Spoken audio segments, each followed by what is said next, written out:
Audio Jungle.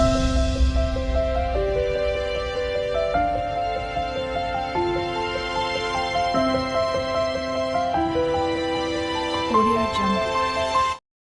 Hello అండి, అందరికీ welcome back to our channel సాహిత్య ఐడియాస్ అండ్ బ్లాగ్స్. అందరు ఎలా ఉన్నారు, బాగున్నారా? ఫస్ట్ అయితే మీకు చిన్న రిక్వెస్ట్ అండి, ఫస్ట్ టైం కానీ మన ఛానల్లోని వీడియోస్ చూస్తున్నట్లయితే ఛానల్ని సబ్స్క్రైబ్ చేసుకోండి అండ్ అలాగే పక్కన ఉన్న బెల్ ఐకాన్ క్లిక్ చేయండి. తద్వారా నేను వీడియో అప్లోడ్ చేసిన వెంటనే మీ ఫోన్కి నోటిఫికేషన్ అయితే వస్తుంది. సబ్స్క్రైబ్ చేశారా? అయితే డన్. ఇప్పుడు వీడియోలోకి అయితే వెళ్ళిపోదాము. సబ్స్క్రైబ్తో పాటు ఇంకో చిన్న హెల్ప్ కూడా చేయండి. ఈ వీడియోని చివరి వరకు చూడండి. వీడియో నచ్చితే లైక్ చేయండి.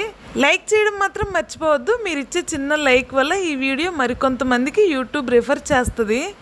ఈ వ్లాగ్ అయితే ఇప్పుడు షూట్ చేసిన వ్లాగ్ కాదు. వరలక్ష్మి వ్రతం ఉంది కదా, 3rd శ్రావణ శుక్రవారం రోజు వరలక్ష్మి వ్రతం అయితే వచ్చింది కదా, ఆ ముందు రోజు తీసిన వ్లాగ్ అన్నమాట. ఆ తర్వాత కొన్ని హెల్త్ ఇష్యూస్ వల్ల వీడియో అయితే ఎడిటింగ్ అయితే చేయలేకపోయాను. సో ఆ వీడియోస్ అన్నీ అలానే ఉన్నాయి. సో ఇప్పుడైతే పర్లేదు, నాకు బాగానే ఉంది. సో ఇంక ఈ వీడియోస్ అన్నీ ఎడిటింగ్ చేసి వాయిస్ ఓవర్ ఇచ్చి సో అప్లోడ్ అయితే చేస్తున్నాను. లాంగ్ వీడియోస్ ఏంటంటే షూట్ చేయడానికి కొంచెం ఇంట్రెస్ట్గానే ఉంటుంది కానీ బట్ ఎడిటింగ్ వాయిస్ ఓవర్ ఇవ్వడం అయితే కొంచెం టైం టేకింగ్ ప్రాసెస్. అదే షార్ట్ వీడియో అయితే 1 minute editing 1 minute voice over అయిపోతుంది. షార్ట్ వీడియోస్ ఎడిటింగ్ అయినా వాయిస్ ఓవర్ అయినా చాలా సింపుల్గా అయిపోయినట్టు అనిపిస్తుంది నాకు. భలే సింపుల్గా చేసేస్తాను 1 నిమిషంలో. ఈ లాంగ్ వీడియోస్కి వచ్చేటప్పటికి ఏంటంటే చాలా కట్ చేయాల్సి ఉంటుంది వీడియోని. సో అందుకని కొంచెం లేట్ అయింది వీడియో అప్లోడింగ్కి.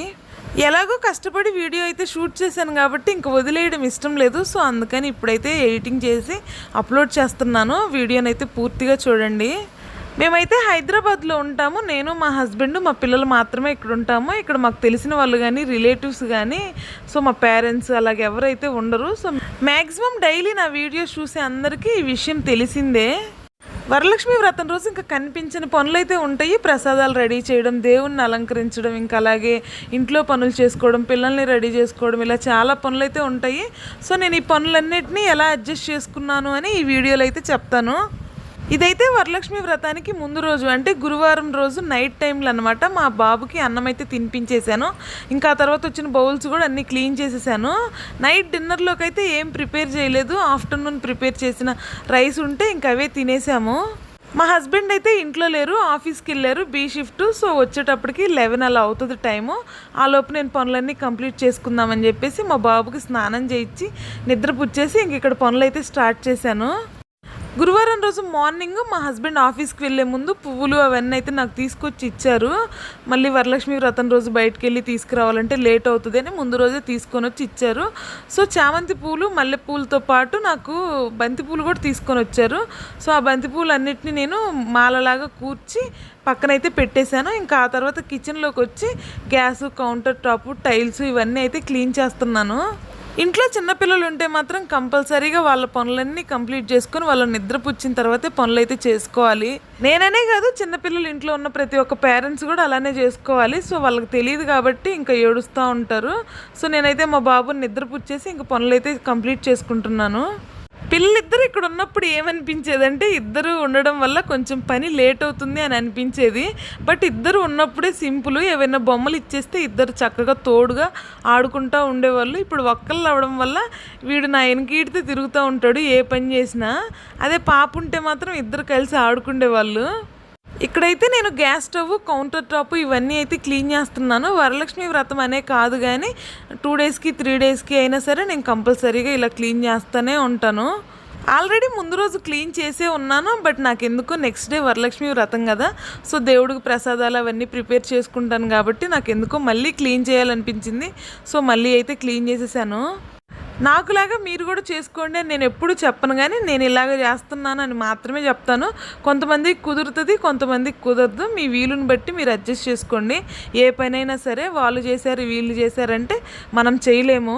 ఒకవైపు అయితే ఫుల్గా వర్షము ఆఫ్టర్నూన్ నుంచి మళ్ళీ నెక్స్ట్ డే ఆఫ్టర్నూన్ వరకు పడుతూనే ఉంది.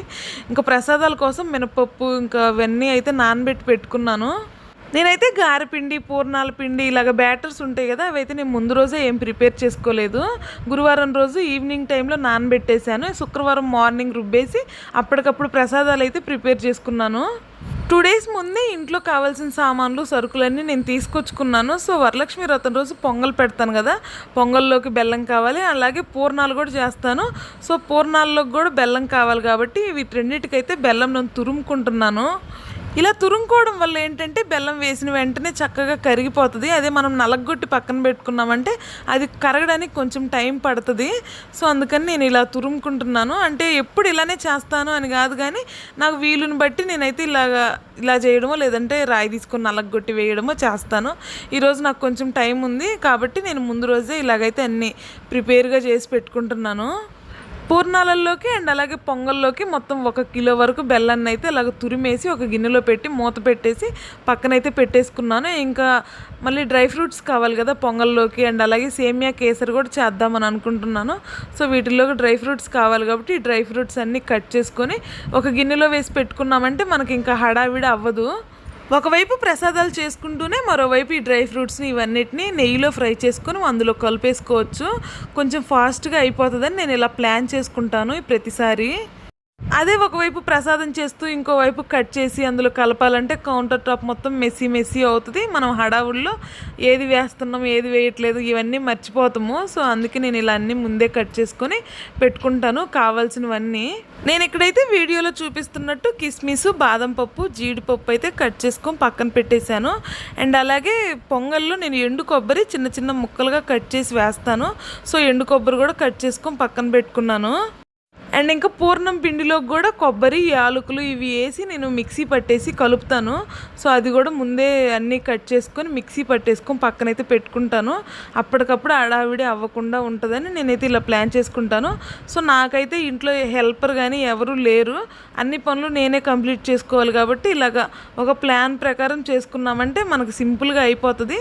సో హడావిడి కూడా ఉండదు, మనం అనుకున్న టయానికి అనుకున్న పనులు కంప్లీట్ అవుతాయి. ఇప్పుడే కాదు ఎప్పుడైనా అంతే, ఏ పని ఎప్పుడు చేయాలి అని అన్నీ మొత్తం ఒక ప్రణాళికలాగా నా మైండ్లో రన్ అవుతుంటాయి అన్నమాట.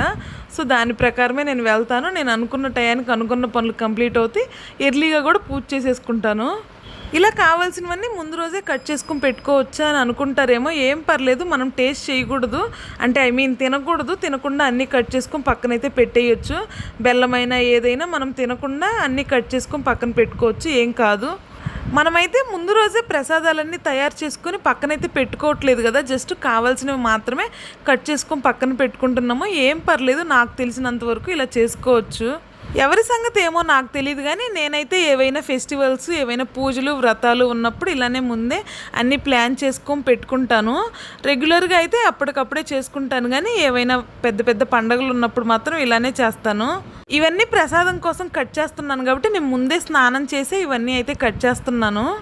మనకి ఇంట్లో కానీ అక్కో, చెల్లో, లేదంటే అమ్మో, లేదంటే అత్తయ్యో ఎవరైనా ఇలా కానీ ఉంటే చక్కగా నెక్స్ట్ డే మార్నింగే ఒకళ్ళు కట్ చేస్తుంటే ఇంకొకళ్ళు వంట చేసేసుకోవచ్చు. నాకైతే ఎవరూ లేరు, అన్నీ నేనే కంప్లీట్ చేసుకోవాలి. మా హస్బెండ్ ఉన్నా కానీ నేనైతే ఏం పని చెప్పను. సో ఆయనకు కూడా అంతగా ఏం పనులు రావు. సో ఎందుకులే పని చెప్పి ఇబ్బంది పెట్టడం అని నేనే ఏం చెప్పను, అన్నీ నేనే కంప్లీట్ చేసుకుంటాను. కాబట్టి నేను ముందే ఇలాగన్నీ కట్ చేసుకొని ప్రిపేర్గా పెట్టేసుకుంటాను. 1 గంట 2 గంటలు కొంచెం ఎర్లీగా లెగిస్తే అన్ని పనులు టయానికి కంప్లీట్ అవుతాయి అని అనుకుంటాంలే. కానీ ఏమైనా వ్రతాలు, పూజలు, పండుగలు ఎలాంటివి ఏవైనా ఉన్నప్పుడు మాత్రం కంటికి కనిపించని పని ఇంట్లో ఉంటుంది. టయానికి అనుకున్న పనులు అనుకున్నట్టు కంప్లీట్ అవ్వవు. ఇంక ఇంట్లో ఒకళ్ళు ఉండే వాళ్ళ పరిస్థితి అయితే ఇంక అసలు చెప్పాల్సిన అవసరమే లేదు. ఇంక అన్నీ మనమే కంప్లీట్ చేసుకోవాలి, పిల్లల్ని రెడీ చేసుకోవాలి, పూజకు కావాల్సినవి రెడీ చేసుకోవాలి, ప్రసాదాలు చేసుకోవాలి, ఇంకా ఇంట్లో బయట ముగ్గు పెట్టడం, గడపలు పూజించడం, ఇలా ఎన్నో పనులు ఉంటాయి. సో ఇవన్నీ మనం ఇన్ టైంలోనే కంప్లీట్ చేసుకోవాలి. ఇన్ టైంలో కంప్లీట్ చేయలేదు, పూజ లేట్ అయింది అంటే మన మనసు ఇంత చేసి కూడా ప్రశాంతంగా అనిపించదు. అయ్యో తొందరగా చేయలేకపోయామే, లేట్ అయిందే, ఇంకొంచెం ఫాస్ట్గా లేచినా బాగుండు అనే ఫీలింగ్ అయితే మనకు వస్తుంది. సో అలా రాకుండా ఉండాలంటే ఇలా ముందే అన్ని ప్లాన్ చేసుకొని పెట్టేసుకోవాలి. ఇక్కడైతే నేను కావాల్సినవన్నీ కట్ చేసుకుని నా చేతికి అందుబాటులో ఉండేటట్టు పెట్టుకున్నాను. మళ్ళీ ఎక్కడైనా పెట్టేశానంటే ఆ టైంలో నాకు కనిపించదు. నేనేంటంటే కొంచెం హడావిడైనా సరే నాకు ఒక పనికి 2 పనులు ఎదురవుతాయి. ఇప్పుడు టైం అయితే గురువారం రోజు నైట్ 11 అలా అవుతుంది. మా హస్బెండ్ అయితే ఇంకా ఇంటికి రాలేదు. సో ఉయ్యాల్లో చూడండి మా బాబు చక్కగా నిద్రపోతున్నాడు. సో ఇంక నేను మా హస్బెండ్ వచ్చేలోపే హౌస్ మొత్తం చిమ్మేసి మాపు కూడా పెట్టేద్దామని అయితే ఇల్లు క్లీన్ చేస్తున్నాను. నెక్స్ట్ డే మార్నింగ్ అయితే ఇల్లు తుడవడానికి కుదరదు. ఇంకా ఇలాగ ముందు రోజే ఇల్లు మొత్తం తుడిచేసి పెట్టుకున్నామంటే ఇంక నెక్స్ట్ డే మార్నింగ్ తుడవాల్సిన అవసరం లేదు. ప్రతిరోజు ఇల్లు అయితే తుడుస్తూనే ఉంటాను. ఆల్రెడీ మార్నింగ్ టైంలో ఇల్లు తుడిచాను. అయినప్పటికీ నాకు ఎందుకో మళ్ళీ క్లీన్ చేస్తే బాగుంటుంది అని అనిపించింది. సో హౌస్ మొత్తం క్లీన్ చేసేసాను. ఇప్పుడు టైం అయితే 12:30 ఏమో అవుతుంది. మా హస్బెండ్ మా బాబు మాత్రం ప్రశాంతంగా నిద్రపోతున్నారు. నేనైతే ఇంకా కంప్లీట్ చేయాల్సిన పనులు చాలా ఉన్నాయి. సో అవన్నీ కంప్లీట్ చేసుకుందామని కిచెన్లోకి అయితే వచ్చాను. ఆల్రెడీ నేను వీడియో అయితే షూట్ చేయలేదు, కానీ పూజకు కావాల్సిన సామాన్లన్నీ కడిగేసుకొని పక్కనైతే పెట్టేసుకున్నాను. నాకు ఎక్కువ పనిలాగా అనిపించేది ఏంటంటే పూజ సామాన్ల క్లీనింగే. నాకు ఎక్కువ టైము పూజ సామాన్లు కడగడానికి అయిపోతుంది, చాలా టైం పట్టేస్తుంది. సో అందుకని ఇలా ముందే అన్నీ క్లీన్ చేసి పెట్టేసుకున్నాను. ఇంకా నెక్స్ట్ డే మార్నింగ్ మళ్ళీ ఒకసారి వాటర్తో దులిపేసుకొని ఇంకా పసుపు కుంకుమలతో పూజించుకొని పూజ చేసేసుకోవచ్చు. ఇక్కడైతే నేను స్టవ్కి పసుపు కుంకుమలతో బొట్లు అయితే పెట్టుకుంటున్నాను ముందు రోజే. ఇంక నేను కౌంటర్ టాప్ మీద ముగ్గులు అలా అయితే ఏం వేయను. ఏమో ముగ్గులు అలా వేస్తే నాకు కొంచెం మెస్సీగా అనిపిస్తుంది. ముగ్గులు అయితే నాకు వేయబుద్ధి కాదు. నేనైతే ముగ్గులు ఏం వేయను. జస్ట్ గ్యాస్ని పసుపు కుంకుమలు పెట్టి పూజించేసేసాను. ఎవరి వీలుని బట్టి వాళ్ళు అలా చేసుకుంటూ వెళ్ళిపోతారు. నా వీలుని బట్టి నేను ఇలాగైతే అడ్జస్ట్ చేసుకున్నాను. మళ్ళీ ఇలా చేయకూడదు అలా చేయకూడదు అని కామెంట్స్ అయితే పెట్టకండి ప్లీజ్. ఇంకా స్టవ్కి పసుపు కుంకుమలు పెట్టేసిన తర్వాత ఇంకా దేవుడి మూలలో అయితే ముగ్గు ఇప్పుడే పెట్టేసుకుందాం అని అనిపించింది. సో పసుపు అవన్నీ రాసేసి ముగ్గు పెట్టేసుకుందామని ఇక్కడ దేవుడి మూలలో అయితే పసుపు రాస్తున్నాను. అంటే అప్పటికప్పుడు రాసామంటే పసుపు పచ్చిగా ఉంటుంది, ముగ్గు పైకి ఎగిరిపోతుంది అనమాట ఫ్యాను అలా వేస్తే. ఇప్పుడే కానీ పసుపు రాసేసి వెంటనే ముగ్గు అవి పెట్టేసామంటే ఇంకా అలాగ స్టక్ అయిపోతుంది. మనం ఫ్యాన్ వేసినా కానీ నెక్స్ట్ డే మార్నింగ్ పైకి లెగదు. పసుపు రాసి పసుపు ఆరకముందే తడి మీదే ముగ్గు పెట్టేసేయండి. చక్కగా ఎలాగుందో అలానే ఉంటుంది. మళ్ళీ మనం మాపు పెట్టి తుడిచేంత వరకు. నేను ఎప్పుడు దేవుడి మూలలో ముగ్గు అయితే వేస్తుంటాను కదా. సో ఆ దేవుడి మూలలో అండ్ అలాగే లక్ష్మీదేవి పటం అయితే నేను ఒక పీట వేసి ఇక్కడైతే పెట్టుకుంటాను. సో ఇక్కడ 2 చోట్లయితే పసుపుతో నీట్గా అలికేసుకున్నాను. ఇంకా తర్వాత ముగ్గు అయితే పెడుతున్నాను. దేవుడి మూలలో అయితే పద్మ ముగ్గు పెట్టేస్తున్నాను. ఇంకా లక్ష్మీదేవి పీట కింద మాత్రం తామర పువ్వు ముగ్గు అయితే వేద్దాం అనుకున్నాను. ఈసారి తామర పువ్వు కొంచెం అటు ఇటుగా వచ్చినట్టు నాకు అనిపించింది. ముగ్గుతో నాకు అంత సరిగా వేయడం రాదు. మ్యారేజ్కి ముందు ఏంటంటే మా ఇంటి దగ్గర మట్టి నేల ఉంటుంది అన్నమాట. సో కంపల్సరీ మా అమ్మ కల్లాపి చల్లుతుంది, ముగ్గుతోనే ముగ్గు వేసేదాన్ని. అప్పుడు కొంచెం అలవాటుగా ఉండేది. ఇంకా హైదరాబాద్ వచ్చిన తర్వాత అసలు ముగ్గు పట్టుకునిందే లేదు, ఎప్పుడు చాక్ ప్లీస్లే.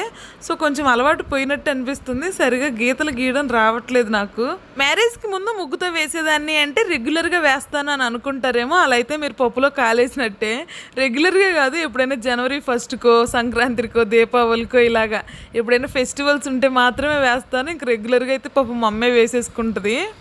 ఎప్పుడో వేసిన ఒకసారి అరసారైనా నాకు ముగ్గు వేయడానికి మాత్రం 1-2 గంటలు టైం పట్టేది. అంత తొందరగా వేయలేను. నాకు ముగ్గు ప్రాపర్గా పట్టుకోవడం రాదు. సో అలవాటు లేదన్నమాట. ఏదో పండగలప్పుడు నీట్గా నిదానంగా 1 వేసినా 2 గంటలు వేసినా సైలెంట్గా ఉంటుంది. కానీ ఇంక డైలీ అట్టాగే కూర్చొని గంటలు ముగ్గేస్తానంటే మాత్రం చీపిరి కట్ట తిరగేస్తుంది. నువ్వు వేసినంత పుణ్యం నేను వేసుకుంటా లేపు అంటది. ఏ మాటకి ఆ మాట చెప్పాలి. కానీ నేను ఇక్కడ హైదరాబాద్లో కాబట్టి ఇంత టైం వరకు నేను 12-12:30 వరకు మేల్కొని ఈ పనులన్నీ కంప్లీట్ చేసుకుంటున్నా. కానీ అదే మా ఇంటి దగ్గర అయితే ప్రశాంతంగా నిద్రపోయేదాన్ని, రేపు చేసుకోవచ్చులేమా అని చెప్పి. అమ్మ వాళ్ళ ఇంట్లో ఎంత సుకుమారంగా ఎంత గారాభంగా పెరిగినా మన మహాలక్ష్మి మనల్ని చెప్పుతో కొడితే అప్పుడే మనకు అన్ని పనులు వస్తాయి. ఇదేదో బూత్ అనుకుంటారేమో, బూత్ కాదు సామెత. ఈ వీడియో మా అమ్మ కంప్లీట్గా ఇంతవరకు చూసిందంటే మా అమ్మ కంపల్సరీ సరే ఏదైనా పండక్కి నన్ను నిద్రపోనివ్వదు. మీ ఇంట్లో చేసుకున్నావు కదా మరి మా ఇంట్లో కూడా చెయ్యి అంటది. ఇంతకీ మాటల్లో పడి ఏదేదో మాట్లాడేశాను. కానీ ఇక్కడ నేను వేసిన ముగ్గులు ఎలా ఉన్నాయో కమెంట్ చేయండి. చిన్న ముగ్గైనా పెద్ద ముగ్గైనా సరే 4 వైపులా బార్డర్ మాత్రం కంపల్సరీగా గీయాలి. అప్పుడే మనం వేసిన ముగ్గుకి పరిపూర్ణత అనేది ఉంటుంది. ఏదో నాకు తెలిసినంత వరకు నాకు తెలిసిన విషయాలు నేను మీతో షేర్ చేస్తున్నాను.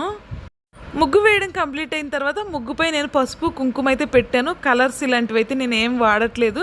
ఇప్పుడే కాదు ఎప్పుడు వాడను. పసుపు కుంకుమ ఇలాంటివి పెట్టినప్పుడు ఆ ముగ్గును మాత్రం తొక్కకూడదు. ఇది మాత్రం గుర్తుంచుకోండి. దేవుడి మూలలోనే కాబట్టి మా పిల్లలు ఎవరు తొక్కరు. ఇంకా ఈ ముగ్గు అంటారా, నేను పీట పెట్టేస్తాను ఈ ముగ్గు పైన. సో ఆ ముగ్గును కదిలించే అవకాశమే ఉండదు. ఇంకా ఈ ముగ్గు పెట్టేసి ప్రశాంతంగా నిద్రపోయి మార్నింగ్ టైంలో 2-3 లెగిసి మిగతా పనులు చేసుకుందామని అనుకున్నాను. కానీ ఒక పని అయిపోయిన తర్వాత ఇంకో పని నేనున్నా అని పరిగెట్టుకుంటూ వస్తుంది. సో సరిగా అసలు నిద్రే పోలేదు నేను.